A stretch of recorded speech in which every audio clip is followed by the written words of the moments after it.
So ayun, what's up Kalapanga, another day, another vlog. So ngayon nga pala pupunta kami dito sa Elijah Inasal for only 99 pesos ay busog ka na nga. Sigurado naman ako makukuha nito ang satisfaction mo. Kasi bukod sa mura na is mahal ka pa niya. Uy, sana all. Ang kulit ito naka-jacket na Puma Pag-ibig. Dito nga pala tinanong ko si sir kung ano bang gusto niyang kainin.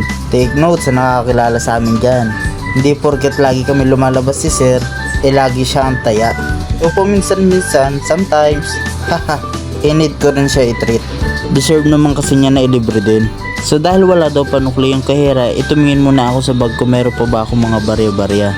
At yun na nga, kinalkal ko na nga yung nakaraan namin dalawa. Charot, yung barya pala ng bag ko. Kapag kasi nagko-commute ako, bumibili ako sa kantin, lagi ko tinatabi yung mga barya ko. Kaya kapag may inuman kami, at sa ambagan ay lagi sinasabi ng tropa ko na hindi naman daw mabigat sa bulsa.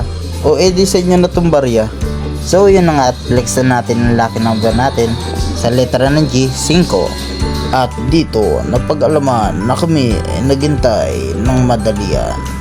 At ayun na nga, napag-alaman ko nga na sulit talaga dito ang 99 pesos mo. At habang kumakain nga pala kami, na-distract ako ng aking Wow! Purong buhat ng putik, ang galing. Parang isibat. Nawa ka tuloy dun. O diba, yun yung naging reaction niya nung kinuha ko yung pagkain niya.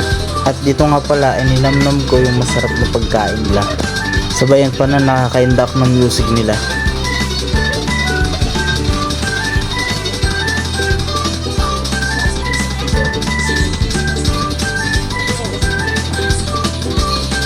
Matapos na nga pala ako, napansin ko na nakaka-fresh pala ang halo-halo nila.